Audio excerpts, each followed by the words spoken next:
For me, I've enjoyed the second career a lot more than I did the first career. The first career was about boxing, about winning belts and becoming heavyweight champion. The second career for me was about having fun and enjoying it and taking it all in and just being myself. Yeah. So I would say the second career was the revealing of the true Tyson Fury, hence the reason behind The Mask, the first book. Chapter 16. The King of America. There was business to be done. As those defeats of Ceferi and Pianeta were taking place, the talk had turned to the identity of my next opponent. A lot of chat was flying around about this fighter and that, but I could only think of one person I wanted to pound into the canvas.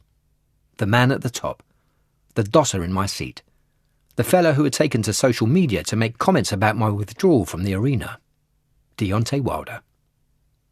When I'd signed with Frank Warren, our deal had originally been for 5 scheduled fights, but by the time I'd defeated Pianeta, I was already getting impatient with just boxing. I wanted to be the best again, and to get there I needed a title bout. If I went for it and turned out not to be good enough, well, at least I'd tried. "Frank, get that fight with Wilder," I said. He wasn't convinced. "Are you sure?" Of course I was sure. I always jumped in at the deep end. "Yeah, get it over the line." "It's probably too soon," he warned.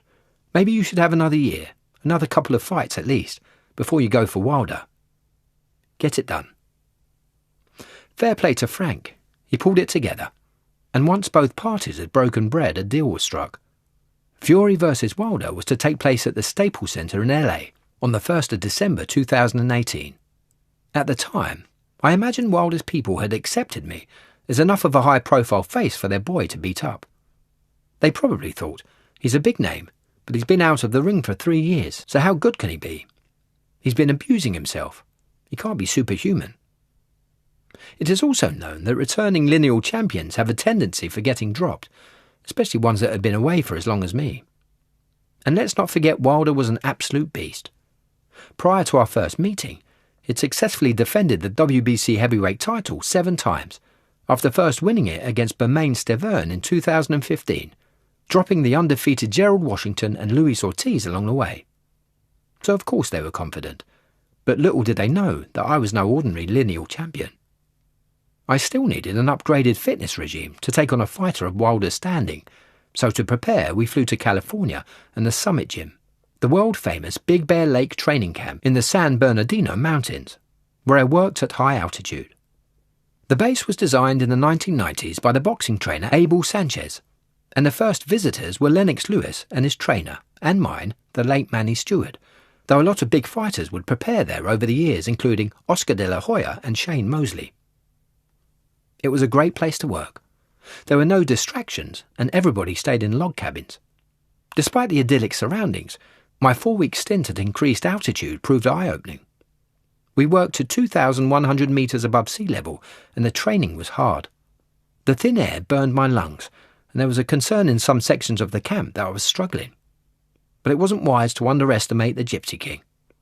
When we later worked out at sea level, in a town called Ontario, it turned out that I was fit as a fiddle. Having powered through 4 grueling weeks, we later moved down to Hollywood, which delivered a little slice of glamour.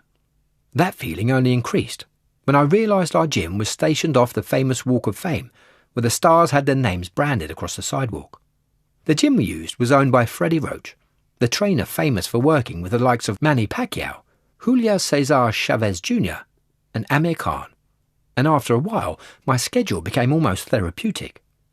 In the mornings, I often ran around the nearby reservoir during a 5-mile jog, taking in the instantly recognisable Hollywood sign ahead and soaking up the nature around me, deer, hummingbirds and all. During this period in my life, I was coming to the realisation that good chats and banter during training was an incredible form of healing for me. This feeling had started almost from the minute Ben and I began working together, but it helped that a boxing camp was as good a place as any to talk about whatever was going on in my head. Blokes are notoriously bad at expressing themselves or sharing the issues in their lives. But when surrounded by good people in a working environment, I could chat to the others for hours on end about our ambitions and hopes, and where we wanted to be in 4 or 5 years' time. There was plenty of opportunity to natter too, because so much time was spent recovering between sessions. I discovered that the gym was a positive environment for me to be suffering in. Good company, along with exercise, was becoming my special tonic, and I wanted to take it daily. In the opening phase of my second career, training had mainly concentrated on weight loss.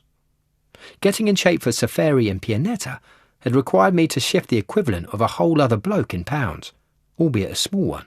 But for the Wilder fight, I needed to alter my focus. Tactics and strength were now in play because my opponent was such a dangerous puncher. That didn't mean I was fully primed. Despite my hard work in California, I was yet to hit peak power and nowhere near ready for a fighter of his caliber.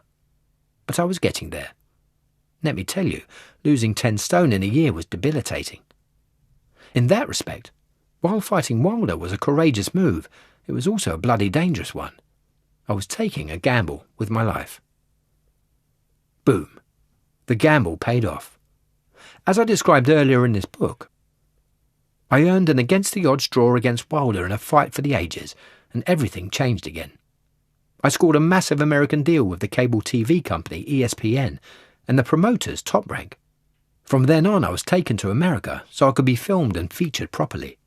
The days of being used and abused, as I had been during my first career, seemed over. Though I hadn't yet overcome the man with most of my belts, my recovery story was a headline grabber, and it unexpectedly helped to restore my top biller status. I bought a house in Vegas within a gated community, because the plan, once Fury vs. Wilder 2 had been officially announced, was to make Sin City a base. In the end, I only ever went there to train, or to ready myself whenever a fight was taking place. People used to ask me, "How can you train in Vegas?" I told them, easily. I get up, go to the gym, and eat. Then I train again, eat, and go to bed. I was never there to party or mess about. It also helped that the American crowds really took to me whenever I showed up. In our first fight, I'd given Wilder the toughest battle of his career so far.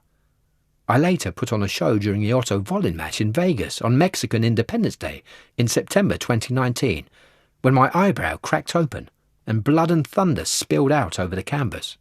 I must have looked like a battle-scarred extra from Game of Thrones. Looking back now, I doubt America had seen a Brit as arrogant, charismatic, and loud-mouthed as me.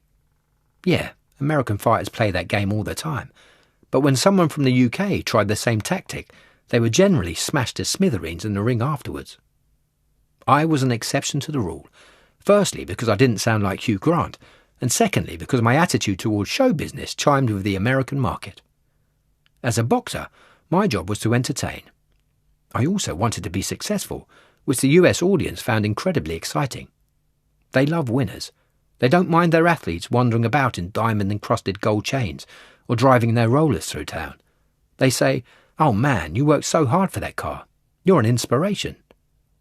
That is so very different to the attitude in Britain, where if someone is flashy and confident, they are categorised as being a prick, and a bloke driving a roller is called a Rolls-Royce wanker. So no way did I want to come across as being boring when fighting in Vegas. To behave like a Vladimir Klitschko or an Anthony Joshua would have been a wasted opportunity, especially as I'd finally returned to the top level. Instead, I was making the most of my time in the limelight. And if people wanted to call me a wanker for driving a fancy car, well, that was entirely up to them. Then the World Wrestling Entertainment Inc. stepped in. Shortly after the Otto Wallin fight, they called and asked if I fancied taking on their star wrestler, Braun Strowman, aka the monster among men, at the WWE Crown Jewel in Saudi Arabia. I only had one answer to that, and it was, hell yeah. Then I remembered my physical condition. While I was fighting fit and revved up for a rematch against Wilder, where I was definitely going to obliterate him, my right eye was still healing from that bloody fight with Wallin. What the hell, I thought. I'm going to do it anyway. No way was I going to miss out on such a great opportunity. For one, I'd been a huge wrestling fan all my life, starting from when the likes of The Rock, Stone Cold Steve Austin, and Bret the Hitman Hart reigned supreme.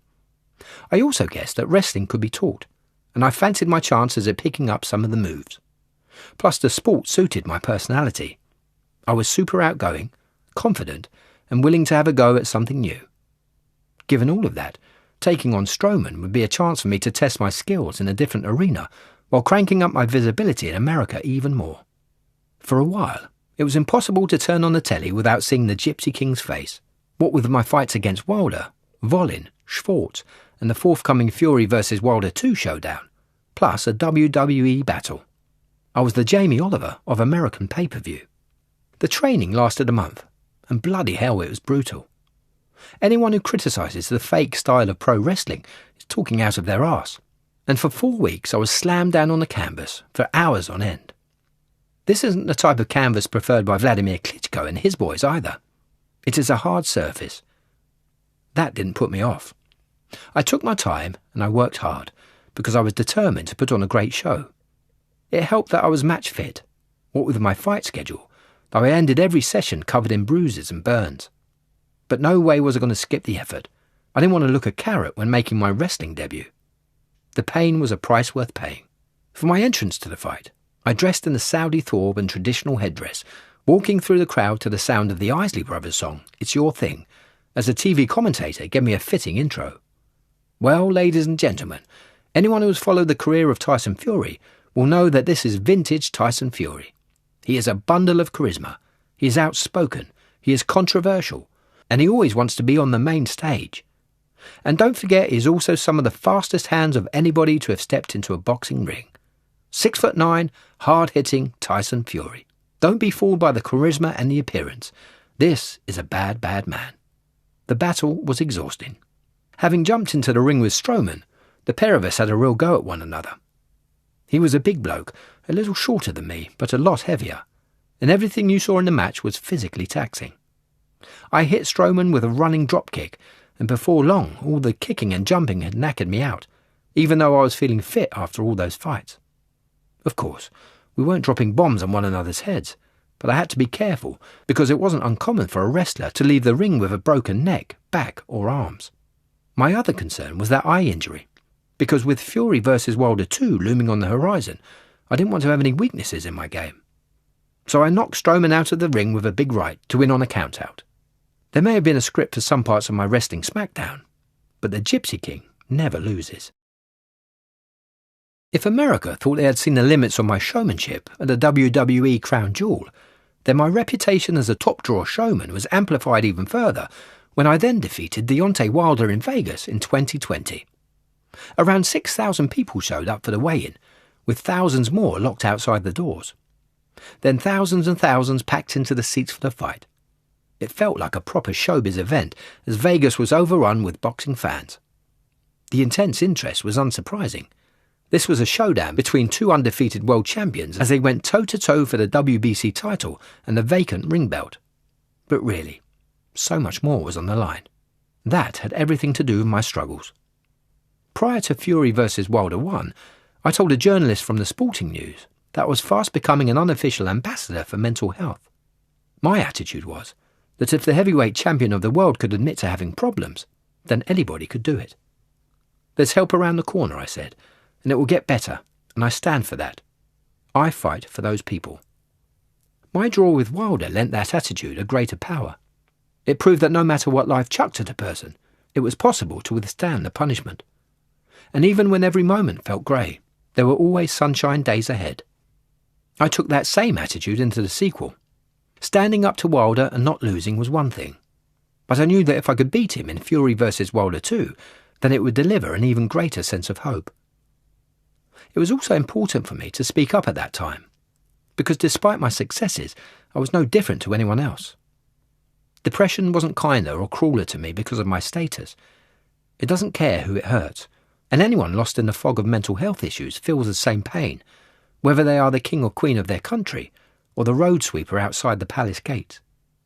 Maybe I would have had an easier life had I kept my problems to my inner circle, but I wanted to inspire others, so I talked about it in every interview I did from then on. Once I'd beaten Wilder, the amount of people that stopped me in the street to say thanks for sharing my story was unbelievable.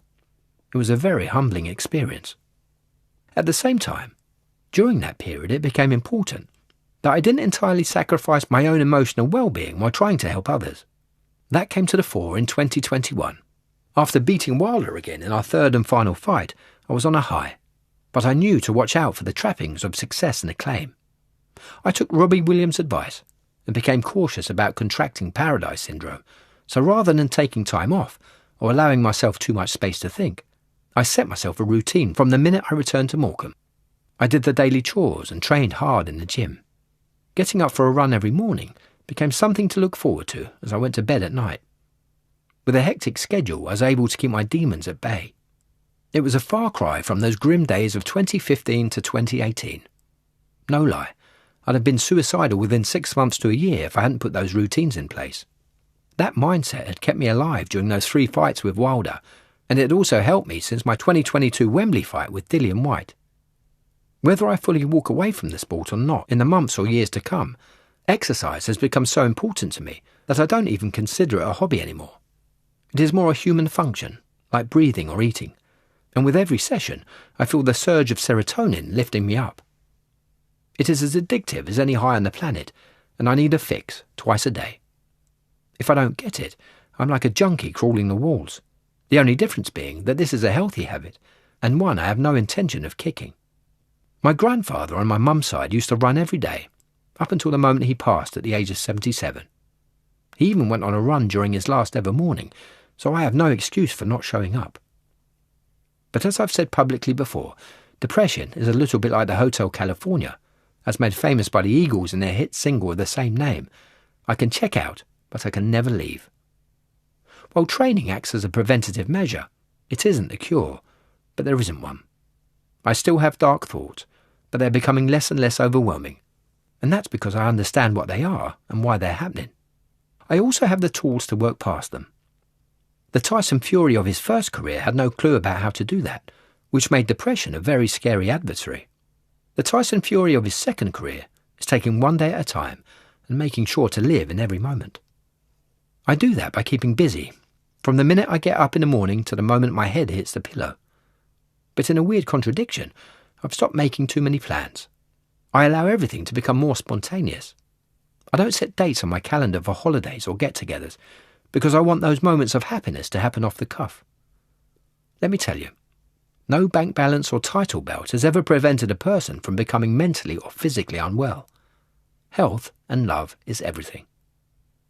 In many ways, every day feels like a gift, and as a result, I am as grateful for the big things in life as I am for the small, like a day out with my family, a cold drink in the sun, or fresh sea air in Morecambe Bay.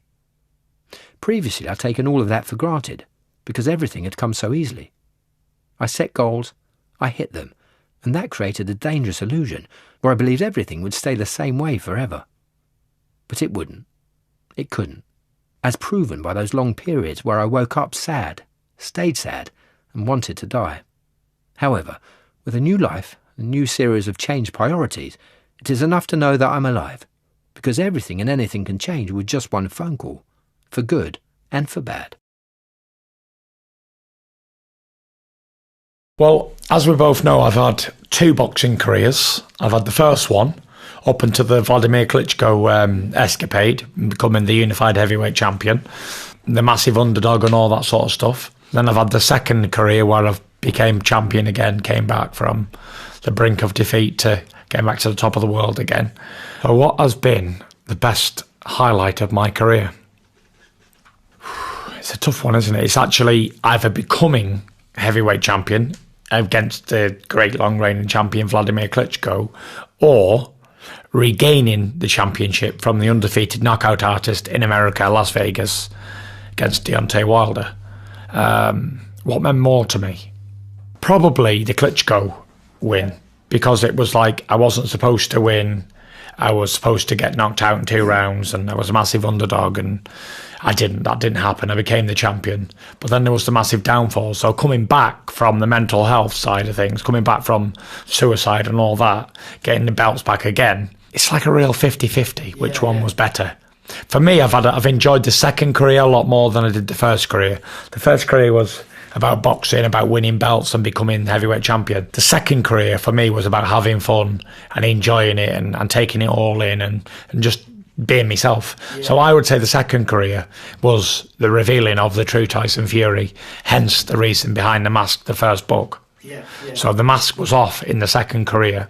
So I'm going to rephrase that statement and I'm going to say second career was my favourite And beating Deontay Wilder for the second time was probably the pinnacle of it. Being in Las Vegas, MGM Garden Arena, thousands and thousands of people there. Yeah. It felt like that real Hollywood event.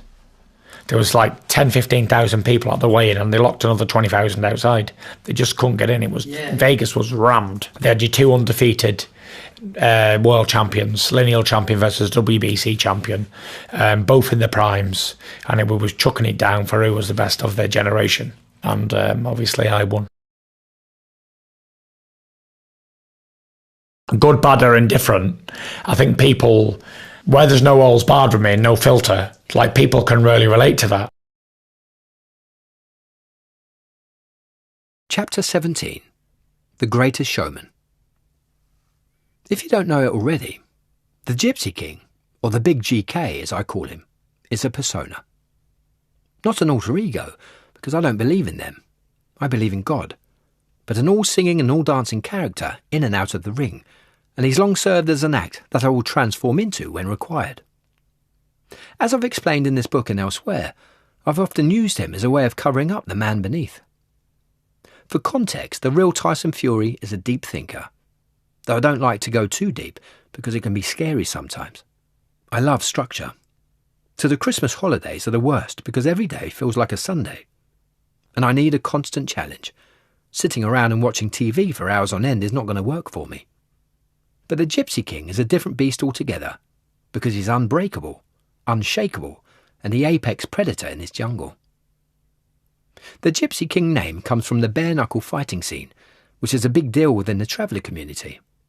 To be a king of the Gypsies is to be recognised as the best fighter of a generation. It carries some serious prestige, and my great-grandfather, Thea Burton, had once held the honour, as did my distant cousin, Bartley Gorman, who was the king of the Gypsies from 1972 to 1992. So when I defeated Vladimir Klitschko, I decided to use the nickname as a way of adding to my image. My status as the world heavyweight champion gave me the authority to do so, I reckon, and it certainly captured the imagination. But it had naff all to do with the traveller community's fighting traditions. The title wasn't bestowed upon me.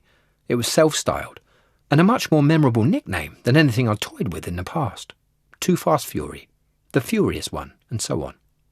I've always known the importance of image and showmanship within the world of boxing. A glamorous, exciting or controversial fighter puts bums on seats because he creates headlines. A sense of drama often turned an average Joe into a box office sensation. Nobody was interested in the man in the corner who didn't have anything to say for himself, and from what I could tell, the most famous champions were blokes who were forever dogged by controversy. They said things that upset the public, as I had, or they behaved in a way that seemed outrageous, as I did, especially when getting pissed up abroad recently. In many ways, they resembled the classic TV villain, the person you love to hate. But nobody could match a bad boy when it came to hogging the limelight. Take Muhammad Ali as an example. He was the youngest heavyweight to claim the title from a reigning champion at the age of 22, but he was also the bloke that famously refused to fight for his country in Vietnam, which caused a riot stink at the time. Prince Nassim Hamed, one of my favourite fighters ever, alongside Ricky Hatton, was a cocky so-and-so who winked at his opponents as he knocked them out. Everybody wanted to see him get beaten, and they paid top dollar for the show. Mike Tyson, Sonny Liston, Floyd Mayweather, Jr. and Sr., the sport was full of people who had run-ins with the law for one reason or another. Sure, there have been exceptions to the rule. Frank Bruno was a quiet bloke and beloved in England, but that's because he knew how to maximise his popularity by appearing on the telly in quiz shows and adverts. When it came to show business, he understood that there was more than one way to skin a cat, but that will only get someone so far. If you were to visit Azerbaijan and ask a random on the street about Frank Bruno, they'd probably shrug their shoulders and respond, "Who?" No offence, Frank. But show them a picture of Ali or Tyson, and they'd identify them straight away. I haven't wanted to be a Mr. Nice Guy who was liked but unmemorable. I've wanted to be the colourful, outspoken, charismatic and controversial entertainer. Ultimately, that's what the boxing and non-boxing fans look for too. They don't want to fork out a shed load of money for tickets and TV subscriptions only to watch boring people doing boring things. They want to feel excitement and energy, both positive and negative. That's the reason so many of us come home from work and turn on the telly to see the football or an action film. It's escapism. We're hoping to be thrilled. And if what we're watching isn't enjoyable, we'll turn it over sharpish. I have wanted to be the person that nobody turns over, whether they want to cheer me on or boo me off. Throughout my career, I have loved being an entertainer. I have enjoyed putting on a show and doing things that other boxers wouldn't dream of, like dressing up in a sombrero and poncho for Mexican Independence weekend before my 2019 fight with Otto Wallin in Las Vegas, or arriving at the Wembley fight in a St George's Cross robe, or being carried to the ring on a throne.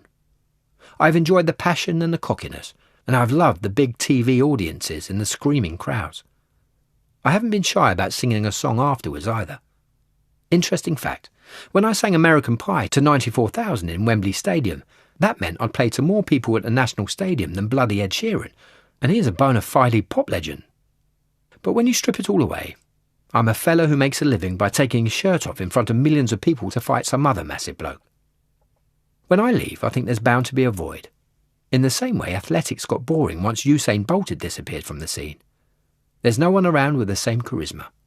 Of course, someone will inevitably come along to fill my boots, but who knows how long that will take. I just hope we don't return to the dull old days. It was so boring when the Klitschko brothers were at the top of their game, having filled the dead zone after the era of Mike Tyson and Lennox Lewis.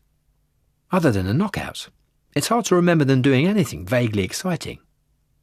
Yeah, they made plenty of money out of the sport and held on to their belts for a long time, but how many times can you truly say you looked forward to one of their fights unless they were taking on a Brit? It's just as bad now. We've been left with the Americans, some stiff Europeans, plus a bunch of boring Russians and Ukrainians.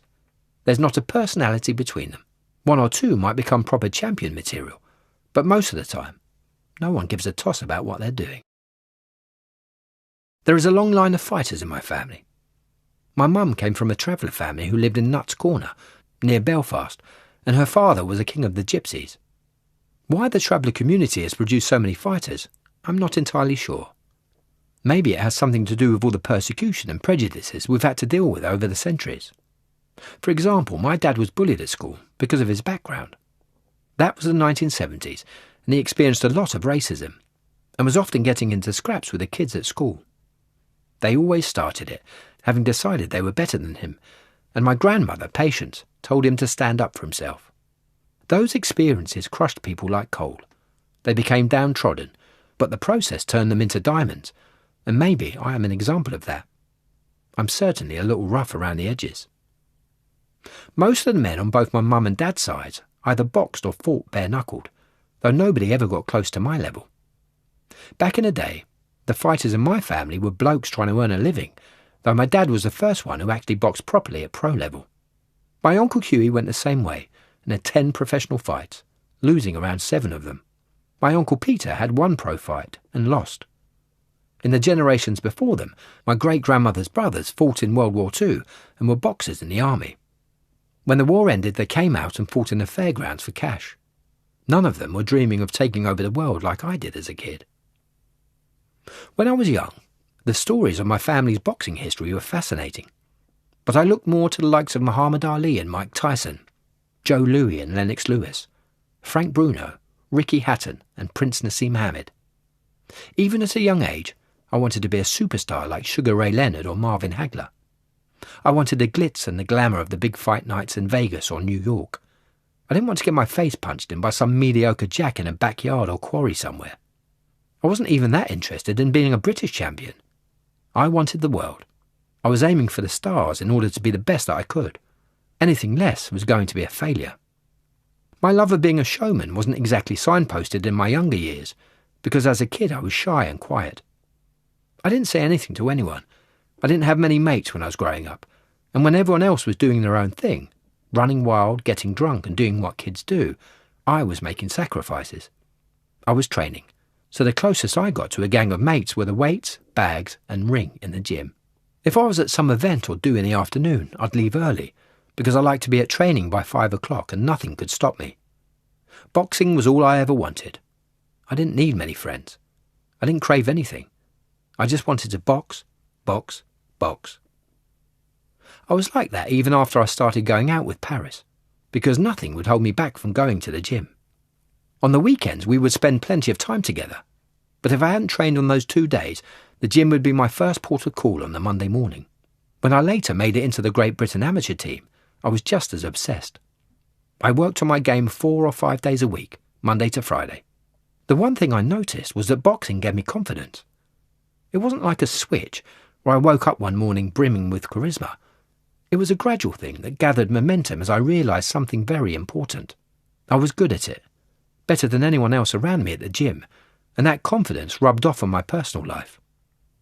I quickly transformed from the quiet kid who wouldn't speak to anyone into the most outspoken bloke on the planet, like a caterpillar turning into a butterfly.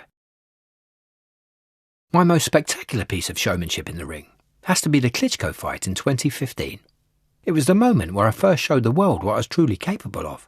And after that victory, people recognised me as a fighter with the potential to upset the odds. Which must have been exciting for a fan, because I seemed to be the underdog in a lot of fights, especially during my second career. The fact that I clearly enjoyed myself in and around a bout, no matter its importance, only adds to my appeal. I sing, I dance, I plant a smacker on my opponents, sometimes before the contest, sometimes after. And the audience, both in the arena and at home, can't take their eyes off me. I'm a loose cannon, and people lap it up. I love making a grand entrance, and my greatest moment of showmanship so far in that regard came recently, when I swaggered into Wembley Stadium in front of my home crowd. Kings of Leon and the notorious B.I.G. blaring. Fireworks and light shows mesmerising. It really doesn't get any better than that. But those moments always take a lot of planning. Before every fight, I detail my walk-on to the nth degree. I know exactly what I want to wear and what I want to do as I walk through the crowd. I'll say to my team, right, I'm coming out dressed as a Spartan, or this time I'm coming out in a full-on knight's outfit. These details are then passed over to the relevant people, and the magic happens from there. I take my inspiration from all sorts of characters and events, from the fictional Rocky Balboa to the enigmatic Eric Cantona. I like mavericks. I can't be doing with straight-laced people. There just isn't any entertainment value or fun in them. People that play life by the book, or never get into any bother, just don't interest me. There is no enjoyment in being that way either. I want to bring a sense of danger and excitement to everything I do. Meanwhile, when it comes to the music for my grand arrivals, I have a huge playlist of songs to choose from. I love the crooners like Tom Jones. I am big into country and western, and the rappers 50 Cent, his old stuff, not the new, and Tupac Shakur. I love cuts from the 20s, 30s, 40s. I enjoy soul, dance and R&B. I have albums from the 60s and 70s, all the way up to now. I even love musicals like Bugsy Malone. Once I pick out the cuts to soundtrack my entrance, I hand them over to a guy called DJ Majestic, so we can bring a mashup together. I also put a lot of thought into those moments of showmanship that take place away from the arena. And the most infamous of these took place in September 2015, during the build-up to the Klitschko fight. A press conference to promote our showdown was held in the build-up, and as a kid I'd always been a massive fan of the TV show Batman. I even fantasised about dressing up as the Caped Crusader for an event, and like my ring walk ideas, I only needed the right stage on which to deliver it. No time seemed more perfect than in a media event preceding the biggest fight of my career, so I rocked up in a yellow Lamborghini and kicked in the doors of the venue before running about the room. Someone even fired up the Batman theme tune. "Who called for Batman?" I shouted. "Someone called Batman." Klitschko didn't know what was going on. At first he applauded nervously and stared at me like I was a crazy person, but that's because I probably was at the time. Then, to add to the gag, somebody dressed as the Joker, Batman's arch-nemesis, stood up in the crowd. It was a mate I'd planted, and he approached me as I took up my seat. "Why so serious?" he yelled. I reacted in the only way that the protector of Gotham City could. I jumped over the desk and strong-armed the Joker to the floor, knocking over Klitschko's title belts, which were being displayed at the front of the room. After rolling around with my adversary, I jumped to my feet and pointed at Klitschko. "You are next," I shouted. "This is a fool, just like you are. Bloody, that's how you'll be looking when you face me on the 24th of October. This was the original date of the fight. It was postponed due to a calf injury picked up by Klitschko. "You'll look up off your back, you old idiot, you old fool." I then ran backstage, got dressed quickly, and rushed back to my seat at the conference, full of excuses and apologies. "Sorry I'm late, guys," I said. "Got stuck in traffic." Klitschko had seen enough, though. "Tyson Fury was visiting a doctor today, and he got some treatment," he said. "That treatment will continue until he learns how to behave himself, respect others, and become a better person. The final round of treatment will take place on the 24th of October. Then I will make him eat his words." Poor Klitschko hadn't fought a crazy person before, and by the time I'd beaten him, he'd undoubtedly had enough of me. After our fight had ended, I grabbed the mic to sing a version of "I Don't Want to Miss a Thing," the hit single by Aerosmith that had become inescapable thanks to its appearance in the Hollywood blockbuster Armageddon. I dedicated the song to Paris. This is my moment, I thought. Nobody's going to take anything away from me here. At the time, we'd spent over half our lives together, and Paris had sacrificed a lot so I could live my dream as a professional fighter. I wanted to tell her that we'd conquered the world as a team. While this was going on, Klitschko waited on the sidelines for his moment to be interviewed for the TV cameras. This was yet another example of the Gypsy King persona coming to life, though as I've said, it was hard to tell him apart from the real me sometimes. I switched from the big GK to Tyson Fury so often in those days that I sometimes struggled to tell which was which and what was what. It was a very scary place to be. There was no filter, though thanks to my recovery, I'm now at a point where I can quite comfortably switch from Tyson Fury, the man, the dad and the husband, to the Gypsy King, who everybody knows from the newspapers and the telly. When I need to be a showman, I'll turn it on like a tap. When it's vital that I behave normally, I'll do that too. These days I enjoy being me, whereas I couldn't when the boundaries were blurred. It only took me 30-odd years of living to come to that understanding, but thank God I eventually got there. Being a showman might have killed me otherwise. I like when in that first book, The Mask is Off, Behind the Mask, it was like an in-depth story into how I built that character of Tyson Fury, that guy people wanted to hate. But now it's a 360, completely gone the opposite way. And I've let people know who I really am. And in the second career, it's like, I've just been a total open book. Where before it was my private stuff. Where now everything's out there, isn't it? Everyone knows everything about me. I've done documentaries on my life. I'm doing another documentary on my life. Yeah. This is my third book now. So I'm in the media every day. If I have a piss on the streets and the front page of the paper. Yeah. So, there's no secrets, is there? Good, bad or indifferent. I think people, where there's no holds barred with me, no filter, like people can really relate to that. Even recently when I was abroad in France and got pissed up and tried to kick a taxi, like which Brit abroad hasn't got pissed up and acted like a proper prick abroad? So everyone can relate to that. It's a relatable thing, isn't it? Yeah, but you wouldn't see David Beckham doing it, would you? Or Ronaldo or Tom Cruise. But you'd expect to see me doing it, wouldn't you? Yeah, He's a fucking boy, and he does all these stupid things.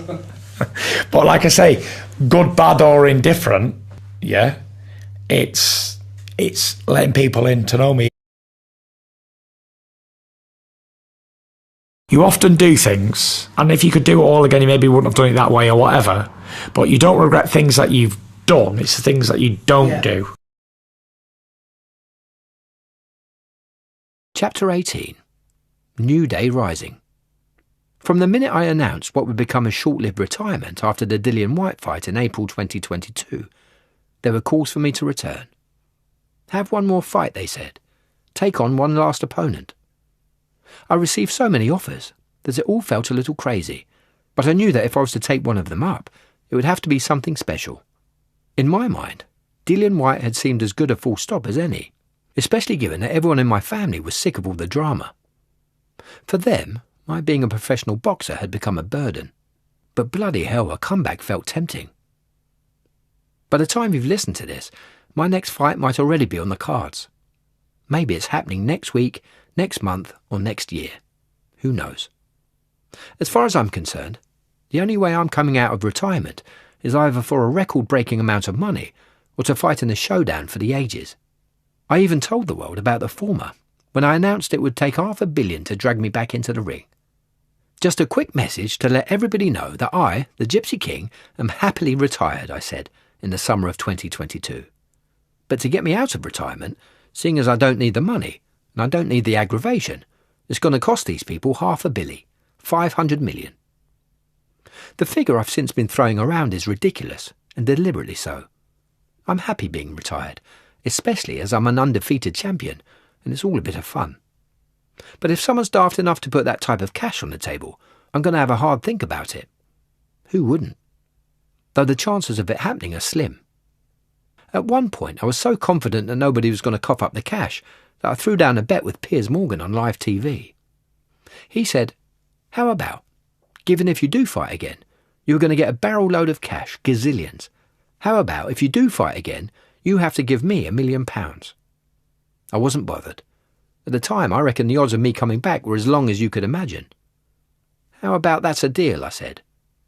Piers couldn't believe his luck, though I also knew that if there was a £500 million fight on the cards, I wasn't going to feel that sad about giving him £1 million of it, though he'll get it in pound coins and fivers.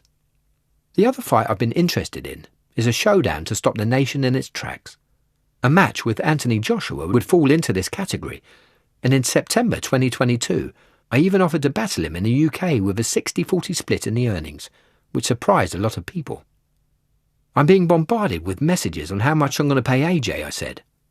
Everyone is saying 80-20, 70-30, 75-25. The actual answer is I've offered him 60-40. That's 40% of this amazing fight, because I want this fight to happen. He doesn't have any excuses now not to take it. He can't say I've lowballed him or offered him 20% or 30%. I've offered the people 40%. Take it or leave it. Let us know. I made this offer because I wanted it to be a moment in sporting history, a fight for Britain. Who knows? By the time you've heard this, it might even have happened. Here's the thing with AJ. I have always been out in front of him. While I was beating Klitschko to take the world title, he was winning and retaining the international heavyweight title. In fact, it was only during my hiatus that AJ was able to become the world champion. While I was having my breakdown, he was always telling me to get fit so he could fight me. But once I'd made my comeback and offered to get in the ring with him, nothing happened. Everybody knew that I was going to batter him, so I guess he didn't fancy it. I don't think he was scared of me, because boxers aren't the type to scare easily. But I do think that during the time he became the world champion and was undefeated until 2019, he didn't want to fight another title winner. A champion usually leaves the fights against other former champions until they're past their best, or once they've taken a load of losses. I even remember when I was a lineal champion, and Deontay Wilder was the WBC champion. With the pair of us about to fight for the first time, a former boxer said to me, "Why are you doing it? You're both world champions. You both can make money elsewhere. Why fight each other?" But that wasn't my attitude at all, and going for it is one of the reasons I'll be remembered long after my time's up. Fair play, though. AJ has done well. As a young man, he got himself into a bit of bother with the police, but managed to turn his life around and become a world champion. As a result, he's made a lot of money out of boxing, but as a fighter, he's not the full ticket. AJ's always been vulnerable. He's susceptible to right hands and left hooks. Also, he's a little bit chinny, which means he'll win some and he'll lose some. Ultimately, I think he'll win more than he loses. But at the top level, AJ is a one-trick pony, in that he's big and strong and he comes out swinging from the first round. He also throws a lot of punches, but if he hasn't knocked his opponent out within 6 or 7 rounds, he's usually a beaten man, because AJ doesn't always have the engine or the boxing ability to win over the distance. He's manufactured, rather than being a natural. There is no real rivalry between us anymore anyway. When he was the unbeaten champion, there was plenty for us to get competitive about, but since his losses to Andy Ruiz Jr. in 2019 and the Ukrainian Alexander Usyk in 2021 and 2022, I don't consider him to be on the same level. I don't even know him that well as a man. I've only met him twice. The first time was when we both appeared on The Gloves Are Off, that round table discussion show on Sky, alongside Lennox Lewis, Frank Bruno and Scott Welsh. The second time was when we were both on holiday in Marbella at the same time. He was in the port with his pals doing his own thing. I was heading back to wherever Paris and me were staying. We had a little chat and it was all fun. Then I said to him, "Don't you be out here with all these idiots drinking. Get back in the gym, because when you lose, this lot will all have done a runner." I meant it too. Given a chance, I'll take on anyone in a fight. None of them are on my level or ever will be, especially Derek Chisora, who I recently called out for a trilogy match in August 2022, having already beaten him twice. My team even offered him £2 million to do it, but in the end the deal was turned down, so I posted a message on social media to let him know what I thought. I see Derek Chisora has been having a little pop, licking his wounds after losing £2 million, I said. God almighty, what a mistake. What a mistake. You're probably going to get £375,000 for your next fight, and your management team turned down £2 million. What jokers. A pack of jokers. Honestly, there's more brains in your little finger than your full management team will ever have. Where is someone like Derek Chisora going to get offered £2 million ever again? It's a funny thing with Chisora. We've been pals for a while, and having fought, we developed a mutual respect for one another. We even went out for dinner a couple of times, and I travelled to Monaco and Hamburg to watch him fight. But when it came to my Wembley showdown against Dillian Whyte, Chisora tipped the other bloke to knock me out.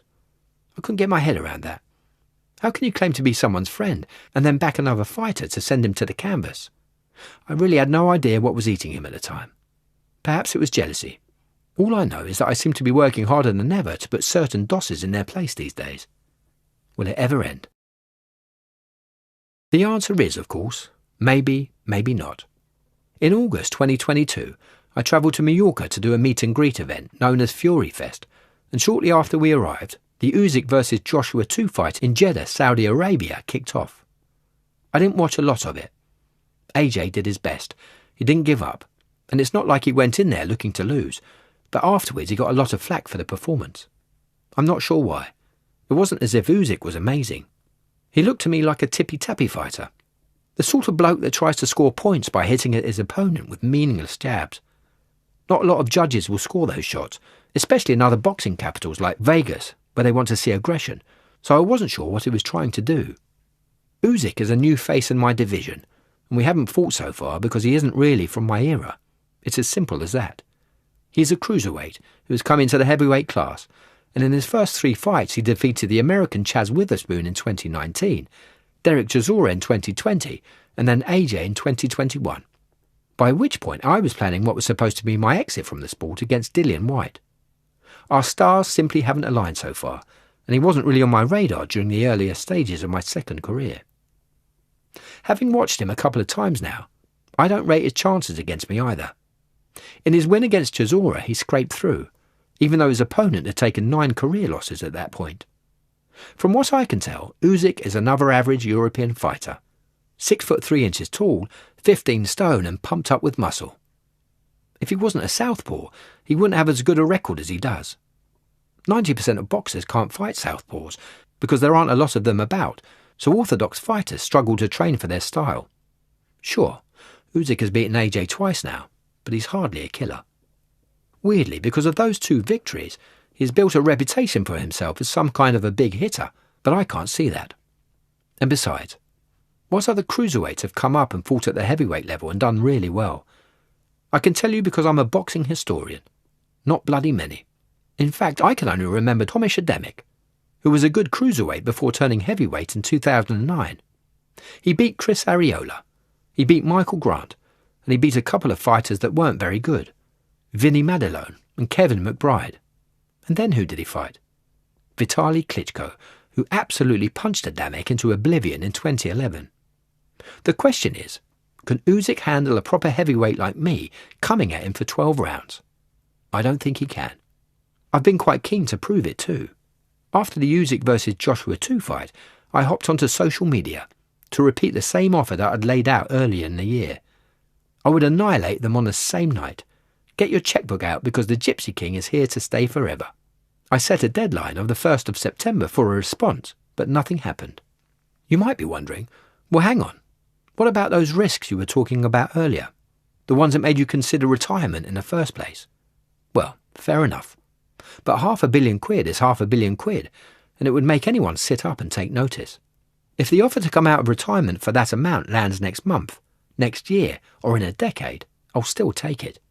And sure, a purse is worthless if you die or get seriously injured in the process, but the thing is, I don't plan on doing either of those things. If it happens, I plan on winning. To the big question then, Without a fight to prepare for, what can I do next, other than training and running household errands? The truth is that I'm a family man, and at the moment looking after the Furies, paying the bills, and walking the dog is all I'm really interested in. Everything else is unimportant. I don't have any ambitions right now, because I've done everything that I've wanted to do, and I'll be happy with whatever God gives me in the future. So let's see what He's got planned, shall we? I'm sure as time goes on, new challenges will arise. I'd quite like to run a marathon at some point, because I've done a few halves and I wouldn't mind having a shot at the real deal. There's also been some loose talk of cycling from Land's End to John O'Groats, all 874 miles of it. I want to go to the Great Wall of China and have a look at that. The pyramids in Egypt would be fun too. More than anything, I'd love to spend as much time with my family as possible. I'm very thankful that I've still got my mother and father, and my brothers and nieces and nephews.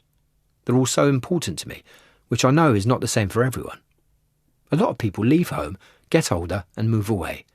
Some of them even move to other countries and only see their parents once or twice a year, if at all. But that wouldn't work for me. The Furies are the backbone of my life.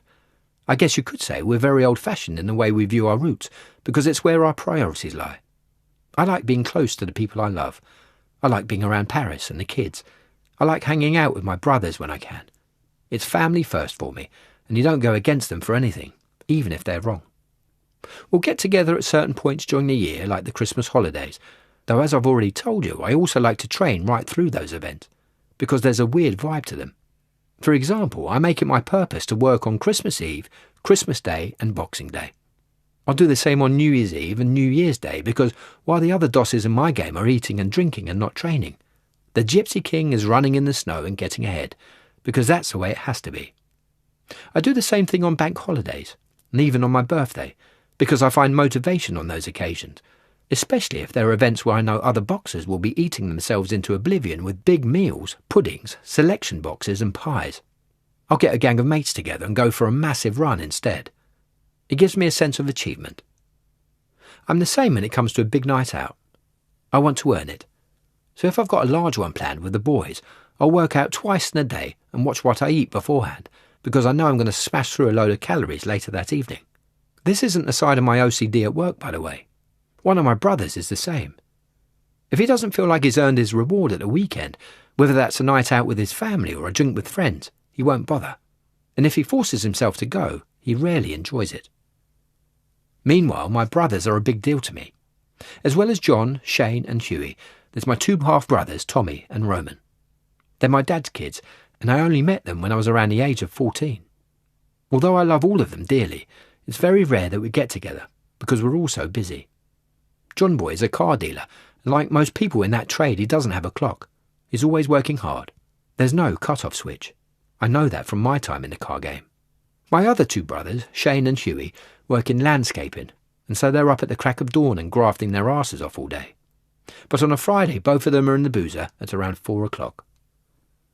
Tommy and Roman are a little bit different because they've got ambitions to be boxers. When Tommy's not training for fights, he'll be influencing on Instagram, and by the looks of it, that's a job that takes him all over the world. Sometimes I'll call him and I can tell from the ringtone that he's abroad. I'll say, "Where are you?" "I'm in the Seychelles." "The Seychelles? What the—" "Yeah, I'm advertising some clothes, taking pictures on the beach, that kind of thing." Roman, on the other hand, is just starting his pro career in boxing, so he's training all the time. When he's not in the gym, slogging away for himself, he works as a personal trainer and cracks on all day, sometimes from as early as 5 a.m, right up until 10 at night. It's good to see both of them following their dreams, because my motto is this: you can achieve anything in life if you really want to. There's a big wide world out there for Roman and Tommy, John Boy and Shane and my 6 kids, and you, if you really want it. If your desire is to travel the planet, there's a whole world of careers in that. If you want money, there's a whole world of money. And if you want to make a big achievement in sport, business, art or science, well, there's a world of opportunity in that too. You've just got to grab the ball by the balls to get there. That takes hard work, but it's a sacrifice all of us have to make if we're to live out our ambitions. Take it from me, I know. I busted my arse off to get where I am today, and none of it would have been possible without some elbow grease and a lot of heart. I've also realised that it's inconsequential what other people think of your dreams. As a kid, people put down my hopes whenever I talked about them. But forget them. Does it matter to the universe that I've won 32 fights and counting, and drawn one, throughout my unbeaten career? Probably not. But it matters to me, because for a long time it was my passion and my dream, and it meant a lot. It certainly made a massive difference to my life. These days I can look back on my time in boxing with satisfaction, as I have done here, because as a kid I knew what I wanted to be, and went for it. No mucking around. Even the mistakes I made were important, because they taught me how not to do things. The same can happen for you, but only if you have a pop at life. Regret's a horrible thing. I know through painful experience what it's like to rue an action I might have taken, or dwell on the way in which I have behaved. In my breakdown there were all sorts of incidents and events I would love to be able to wish away. But, cliché alert, it's far worse to regret something that you haven't done than something you have. And it's only a cliché because it's so true. It's for this reason that I've hunted down my ideas and goals and not stopped until I've got my hands on them. Those targets have always been much bigger than financial security, materialism or fame. I've wanted to prove that I'm the best boxer on the planet, nothing more. And if 7 billion people know of my story, or if it's a story only known to me, it won't have mattered either way. If you've spoken to a person on their deathbed and they've mentioned their regrets in life, I doubt very much they've moaned about not working enough overtime or not buying this house or that car. But they probably have felt bad about the person they didn't express their love for, the places they didn't visit, or the dreams they didn't chase. You didn't have to take it from me. Listen to the biblical figure Solomon, the richest person in history who, if he were alive today, would have a net value in the trillions. At the end of his life, having been everywhere, seen everything and done it all, he stated the only things worth doing were eating, drinking and being happy in work. Other people on their deathbeds have claimed that the only truly valuable things in life were spending time with family and loved ones and enjoying the important moments. And I suppose those moments can vary from person to person. Apart from that, nothing else really matters. Your job is there to pay the bills. But what you do for long-term memories is determined by the dreams you want to chase. And if those two things cross over, well, pal, you're already winning. That might be a life as an astronaut, a rock and roll star, or a sporting legend. And if you aim for the moon and fail, who cares? At least you had a right go. Because believe me, once you've stared death in the eyes and somehow walked away in one piece, you'll have an idea of just how precious every moment on this earth is. The time is short too, so grab it by the bollocks. Because the Gypsy King did, and he became the undefeated champion of his dream life. And trust me, he's still loving it. My motto is that you can achieve anything you want to in life, so go out there and get after it. If you want money, there's a world full of money out there. If you want achievement, then there's a world just waiting for achievements with your name on it. Whatever it is you want, there's a big wide world out there full of it. Now, whether it's any point or use, in my opinion, is entirely up to the individual at the end of it. Do you know what I mean? But for you to feel fulfilled as an individual person, then you have to chase whatever it is you're interested in. Like, does it make any difference to the universe that I've won 32 fights in a row? Does it really? It makes a lot of difference to me because that was my passion and dream and that's what I've achieved. But to 10 people out there, it doesn't affect their lives, does it? I drive around in a Ferrari or a Passat. Who really cares? So it's up to the individual. To me, they are my personal preference and choice because I wanted to do that and that's made a difference to me in my life. I feel like I'm successful because I started off to do something and followed it to the end and did it. Now, whether that's important to somebody else or not, that's entirely their opinion. But to me, I feel like I've done what I set out to do. So that means I've successful at my job or what I wanted to be. But whatever it is that your passion is, then you just need to get after it and do the best you can at it. And if it doesn't work out for you, then you know what? You tried and you wasn't good enough or it wasn't supposed to be. And that's it. You can't say, oh, well, I tried and I didn't make it, so I'm really upset. The upset part would be not having a go and not even trying. In life, you often do things, and if you could do it all again, you maybe wouldn't have done it that way or whatever. But you don't regret things that you've done. It's the things that you don't do. It's like that one person who died and you never got to make that one phone call. That's a regret. You don't regret ever meeting that person or whatever. You regret the things that you didn't do. And people on the deathbed are like, what would you like to do? Well, if they could have it again, I would have phoned that person, I spoke to that person, I'd done this, and I'd done that, and done this. And that's what it is. Even the richest people on the planet there's ever been, me being a big believer in God, so I have to mention Solomon, the richest person in history with a net worth of $3.2 trillion in today's money. At the end of his life, he'd done everything and seen everything and been everywhere and done everything that was possible. And he had unlimited amount of money and gold and whatever there was in his day. He said the only thing worth doing was eating, drinking and enjoying his work. That's in the book of Ecclesiastes. Steve Jobs, the founder of Apple, 57, cancer, died. He said in his last moments he wrote a memoir, didn't he, like book, and he said like the only thing that was worth probably doing in his life was spending time with his family and friends and loved ones and enjoying the moments. The rest of it you don't really remember. What you do as a job pays your bills and whatever else, but what you do as your long-term memories, you don't think, well, you know what, on the 21st of September 2008 I went into the office and I had an excellent blinding day at work. No. You don't think like that. Your memories are the good times you spent with certain individuals or things you did that are memorable for you, the holiday you went on or time you spent in Egypt or wherever you went, I don't know. But yeah, that's the sort of thing. So from their experiences, all we need to do in life is look at history, have a good little route round, and you can take all them, the richest peoples, the poorest peoples, people who did things for free, people who were like patriots, saints, whoever. You can look at all of those experiences and take something from it yourself.